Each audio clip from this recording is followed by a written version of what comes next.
Assalamualaikum warahmatullahi wabarakatuh. Bismillah, alhamdulillah, wa syukuri nikmatillah, la haula wala quwata illa billahil aliyul adim.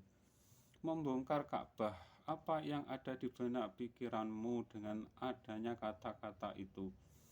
Ada ustadz yang menceritakan akan ada manusia yang berciri-ciri.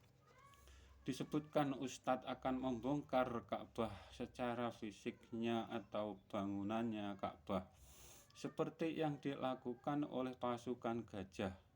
Pada saat itu ternak Abi Thalib disita untuk menekan beliau sebagai orang yang berpengaruh di sana.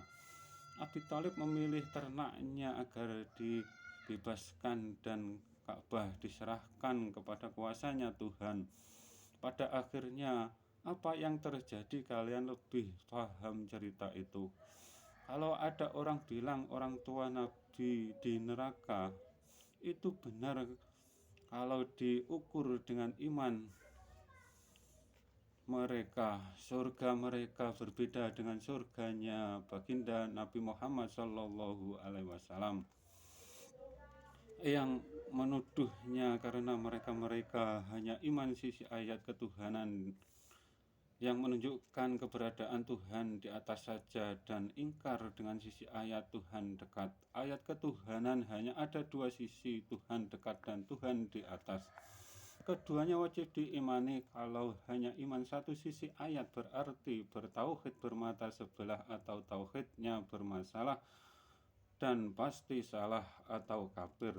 Karena yang tidak percaya dengan ayat Al-Quran disebut kafir. Sebelum baginda Nabi Muhammad SAW diangkat menjadi Nabi, bangsa Arab disebut jahiliyah sebagai mayoritasnya, bukan keseluruhannya. Kalau semua anak perempuan semua dibunuh, dikubur orang tuanya, tentunya baginda Nabi Muhammad SAW tidak dilahirkan. Jahiliyah itu hanya sebatas mayoritas. Begitu juga saat ini di sana mungkin ada orang-orang yang tidak beriman. Itu pun secara syariat Islam. Kalau secara iman yang sama dengan yang diajarkan baginda Nabi Muhammad SAW hanya sebagai minoritas atau hanya sebagian kecil, dan mungkin banyak yang mati menjadi korban di sana di masa lalu dengan alasan ingin menyatukan umat Islam. Niatnya memang luhur, akan tetapi dasarnya yang ngawur. Dasarnya agama itu iman. Dasarnya iman wajib ma'rifat dulu baru beriman. Dari tuduhan para ustadz yang satu golongan dengan yang di sana yang menuduh ma'rifat tidak diajarkan baginda Nabi Muhammad SAW, berarti mereka beragama tidak ada iman. Kalau ada iman hanya sama cara menyebutnya saja dan memahami zatnya Allah Subhanahu wa Ta'ala pasti mempunyai anggota badan dan bertempat, atau zatnya Tuhan mereka samakan dengan makhluk. Karena mereka ingkar dengan seruan ayat, jangan samakan, jangan sekutukan Tuhan dengan makhluknya. Sabda baginda Nabi Muhammad SAW, di akhir zaman akan ada Dajjal membelah Imam Al-Mahdi, dan iman mereka hanya sebelah atau satu bagian dari belahan yang dibelah Dajjal. Mereka mengaku langsung dari Nabi apa yang dilakukan nabinya Nabi Muhammad SAW atau Muhammad Abdul Wahab, dan menjadi sanad keilmuan imannya. Cerita Ka'bah akan terbongkar oleh titik-titik itu bukan secara fisik bangunannya. apabila itu terjadi, sungguhan itu akan dilakukan penguasa yang di sana, bukan dari yang lain.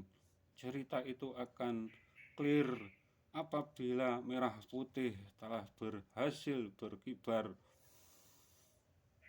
sampai di sana, dan mayoritas yang di sana telah kembali ke Islamnya yang sejati, atau Islam yang menjadi bekal dilahirkan ke muka bumi.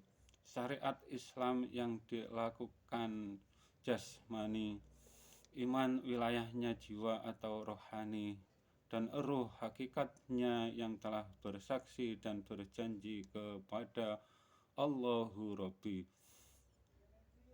Merdeka atau mati.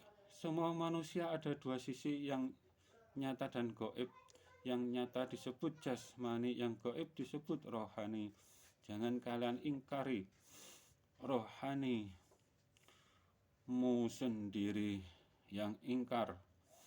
Dengan rohaninya biasanya menuhankan ruhnya sendiri, dan yang lain menuhankan ruh yang lain. Kata Tuhan kalau dibalik menjadi kata hantu, salah. Tuhan hanya menyembah hantu atau makhluk saja. Orang yang menyembah hantu suka mengkafirkan orang lain, atau juga para penyembah sajadah dan Ka'bah. Bila salah iman, amal ibadah. Wassalam.